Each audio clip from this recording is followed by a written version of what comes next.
YouTube. Hey, we got, is Cooper Flagg really worth the hype? Me personally, I don't really know too much about Cooper Flagg. I don't know if they call this man Cooper Flagg a generational player. I want to know if that's true, or is he just being overrated? I don't know if bro just overrated and overhyped, or bro is really about the hype. You feel what I'm saying? I don't know. I don't know about bro's game. I'm unfamiliar. But we finna watch this video and we finna see. When you're watching the beginnings of an all-time we great really talent, gonna see not just elite when the NBA start. Or exceptional talent, but the kind of player you could say appears once in a generation. Usually the signs are there. National acclaim at an early age, the masses becoming familiar with your name long before you even step foot on an NBA court, throw in a few viral performances, jaw-dropping physical gifts, a Sports Illustrated cover, and you've got yourself a recipe for what can easily be assumed as the next great NBA superstar. The only problem is we are terrible at predicting truly generational talent. For every player that gets slapped with the label of being generational and lives up to it, there's about 10 more who don't even come close. But what do you call a player who was given the description Zion of generational at 16 years old, went toe-to-toe with LeBron as a high schooler, and was projected to go first overall in the NBA draft 3 years before he was even eligible for the draft? Crazy. Cooper Flagg has faced some of the highest expectations of any recent NBA prospect, and up to this point has exceeded all of them. But even after becoming one of the most obvious first overall picks in recent draft history, some fans justifiably still have their doubts. Opinions ranging from he could be the greatest player of an entire era, all the way to he's one of the most overrated prospects we've seen recently. After missing on numerous alleged generational prospects in recent years, it's clear why some fans I feel like Zion is still good. He definitely didn't live up to the hype, but Zion is still a good player, you know. He still has a chance to be one of the best in the league, which I feel like his potential is crazy. His potential is absurd. But he just keeps getting injured. Like, has Zion ever played a full season healthy? I don't think so, bro. This man Zion is always injured every season. It's always something with this man Zion, bro. Tend to give such a hefty label to Zion is literally the definition of a what if. That Cooper is generational, which begs the question: what makes Cooper Flagg the transcendent talent some say he is? And is he really worth the hype? Or are some fans setting him up for the same exact fate other generational talents have suffered? To answer this question, we have to go back long before anyone even knew the name Cooper Flagg.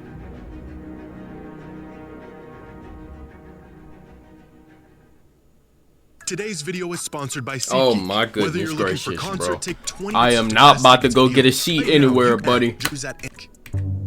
In December of 2021, a news publication out of Maine wrote a piece about a basketball prodigy who was starting to gain attention not just around the state, but around the country, describing him as a talent they had never seen before. A 6'7", supremely gifted 14-year-old. Local coaches and scouts knew immediately they were onto something. 6'7" at 14?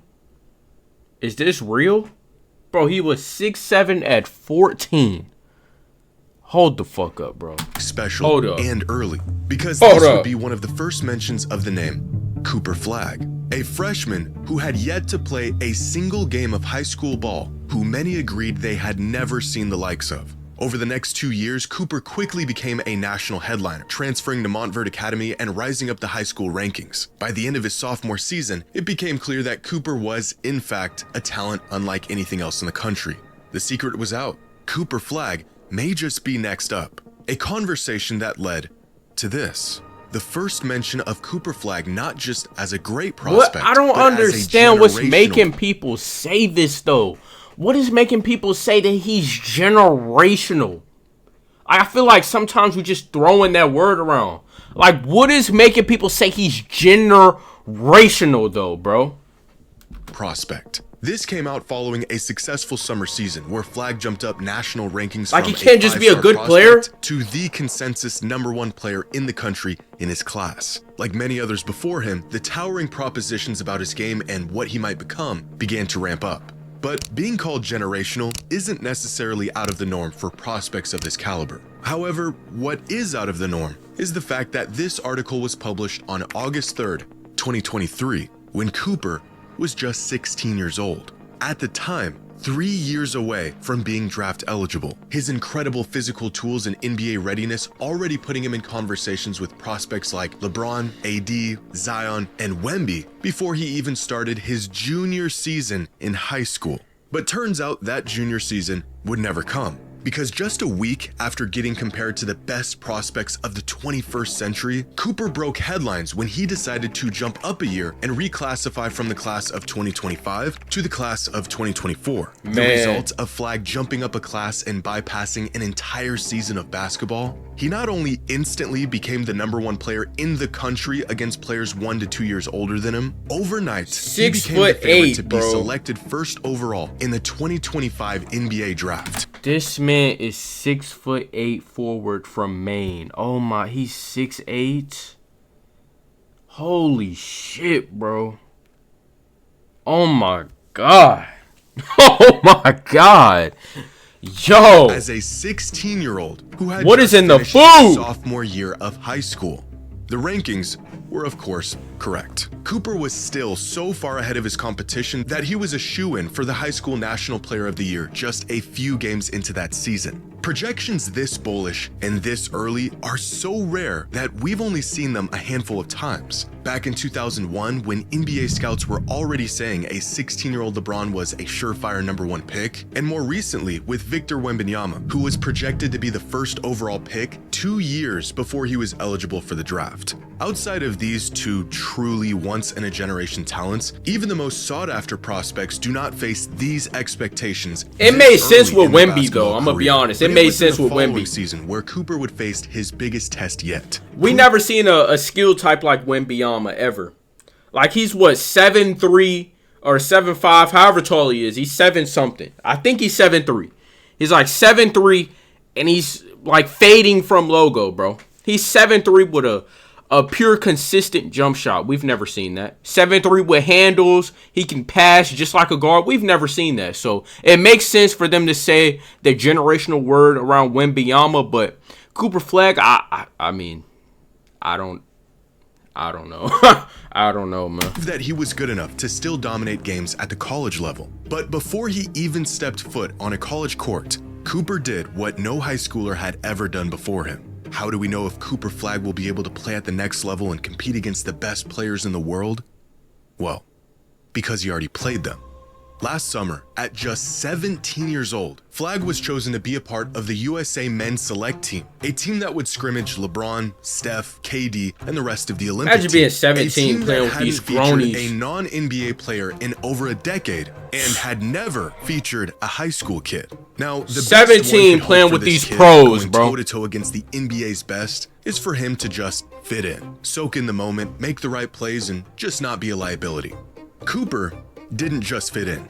He actually stood out. In a straw poll survey conducted by The Athletic following the training camp, players on the Olympic team were asked who they thought the best player on the men's select team was. The player who was chosen by unanimous decision was Cooper. Cooper Flagg? A team loaded with some of the brightest young NBA talents, and it was the 17-year-old kid that played better than all of them. By the end of the summer, Cooper had already checked off every generational box. He received national acclaim. He was way ahead of schedule in his frame and development to the point where it just wasn't even fair. He went from dominating his class, he looked like he got some great defense, to playing and holding his own against the best players in the world. And of course, he had earned the generational label. The next challenge in front of him was college, which at that point wasn't really a challenge at all. As the second youngest player in the entire country, Cooper immediately became the best player in college basketball, putting up 19, 7, and 4 a game as statistically the best offensive player in the country and a top 5 defensive player in the country. His measurables, defensive instincts, and polished offensive game drawing comparisons to Jason Tatum, Scottie Pippen, and Kawhi Leonard. The kid played half of the season as a 17-year-old and won National Player of the Year. But to put into perspective just how incredible Cooper's freshman season at Duke was, here are the top 250 players in college basketball last season represented by age on the x-axis and box plus minus on the y-axis. This chart represents the top 10% of all college basketball players this past season, and it tells the story of what NBA teams are looking for when assessing talent and who stands stands out amongst their peers. Up here are some of the best players in the country last season, the vast majority of them on the older end of college sports, 22, 23, even 24 that, John Bream?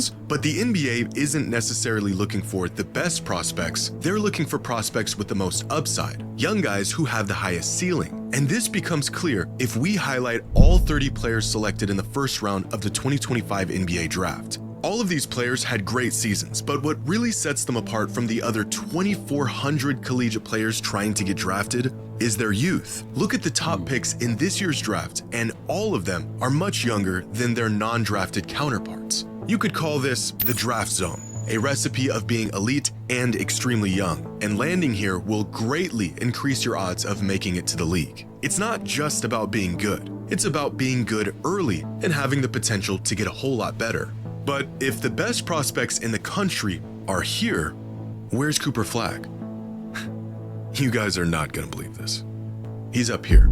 Oh my God. A kid that was supposed to still be in high school as by far the best player in the country with the most upside. It is not a stretch to say Cooper Flagg is a generational talent. Wow. But here's the catch. Despite all of the incredible things he's done over the last few years and his absurd NBA readiness at a young age. I'm telling you, bro, from these highlights, it looked like he got that rim protector on lock. Like, I'm telling you, he looked like his defense could be great, man. Just how much upside he possesses, Cooper is not the exception. When LeBron came into the league, we had never seen a prospect quite like him up to that point. When Victor Wembanyama was drafted, we definitely had never seen a player like him before. Exactly. In fact, I didn't even know a player like him was in the realm of possibility. But we have seen players, even recently, like Cooper Flagg, that were just as talented, just about as young, with games just as NBA ready as Flagg's is. And even when we think we know the recipe for a surefire megastar, history has shown us that oftentimes we don't know the difference between great talent and generational talent. Since 2000, there have been 12 players who were given the label of generational, from LeBron and all right, let's see who lived up to it. You feel what I'm saying? Andrew Wiggins, no. Anthony Davis, he's great, but generational? I don't think so. Blake Griffin, he was good, not generational. Greg Oldham, nah, I wouldn't say generational. Dwight Howard, he was great, but not generational. LeBron, generational. Ben Simmons, we all know, no. DeAndre Ayton, no. Zion Williamson, no. Cade Cunningham, he's getting there. He's getting there. I'm not going to lie to you. Cade Cunningham, he's getting there. He's one of the best in the league, and we have to accept that. I know a lot of people don't want to accept Cade Cunningham, don't want to as him being the best in the league because he's on the Pistons. But bro, Cade Cunningham is outplaying your favorite guard today if he's not Luka or Shea. You feel what I'm saying? Cade Cunningham is one of them. Victor Wembanyama, I feel like he will live up to that hype if he gets over those injuries. Cooper Flagg, from this video, it's looking like he might, I don't know. They say he's been going toe-to-toe with actual pro NBA players. So, I don't know, man. I don't know. Zion and Wemby. Now, for many of these names, similar to Cooper Flagg, their title as generational was accepted, but not by everyone. Like Greg Oden back in 2007, who truly did look like a once-in-a-generation big man coming out of college. Him getting selected over Kevin Durant is about all the evidence you need of that. Same with Zion Williamson in 2019, another incredibly hyped prospect with superstar potential who blew the doors off of college basketball for a season, but has been completely derailed thanks to injuries. 12 proclaimed generational prospects in 26 years, or about one projected generational talent every other year, is a gross overestimation not just of talent, but how often this kind of talent comes around. Among the true generational talents and the ones who had the potential to be one are the players who were thrown into a conversation they should have never been in. Dwight Howard and Anthony Davis are both incredible Hall of Famers, but still not quite generational. Andrew Wiggins and Ben Simmons looked the part, but fell short by about a mile. Believe it or not, even players like DeAndre Ayton and Cade Cunningham managed to earn the generational label leading up to the time they were drafted. Of these 12 players, I feel like Cade, alright, maybe not generational, but he can be great. One of them truly lived up to the lofty label, and another one is currently proving he was worthy of the label. The general public predicted 12, And we got 2. No matter how many players we claim to be generational, turns out once in a generation truly means once in a generation. And with Wemby clearly being the guy of this era, we may not be due for another generational talent for quite some time. What are the odds Cooper lives up to the absolute upper end of the ceiling people have placed on him? Well, no one actually knows. If what a player did leading up to the time of them being drafted told us who they would become in the league, then Zion, Ben Simmons, and Andrew Wiggins would be the face of the NBA right now. The inverse of this is also true. If pre-draft projections were any indication of who a player would eventually become, Giannis, Jokic, and Kawhi would have been written off years ago. We may have an idea of what a player might become, but that's it, an idea. Truth is, some of these once proclaimed generational talents didn't fail to meet their potential. It's likely that they were just never the once-in-a-generation talent some claimed them to be. Yep. All things indicate that Cooper Flagg could be a truly transcendent player in the league. Of course, that's if indication meant anything at all. Only time will tell what Cooper's true potential is, and if he'll rise up and meet it. Well, hey. Can't wait to see you play on the actual NBA court, man. Well, you've already played on the NBA court, but I want to see you in the regular season of the NBA. I want to see you there, man. I'm happy to see you play. I still have never seen this man Wemby play live on television. I have never seen this man play yet. I've only been seeing like highlights of this man Wemby. I still haven't seen bro play yet because I don't know. I've been refusing to watch the Spurs play, but I'll watch them next season. You feel what I'm saying? As well as Cooper Flagg. I gotta watch some of these rookie young bucks play in the NBA. You know, I gotta see and let me do my own scouting with my eyes. You know, sometimes these coaches don't know what they talking about.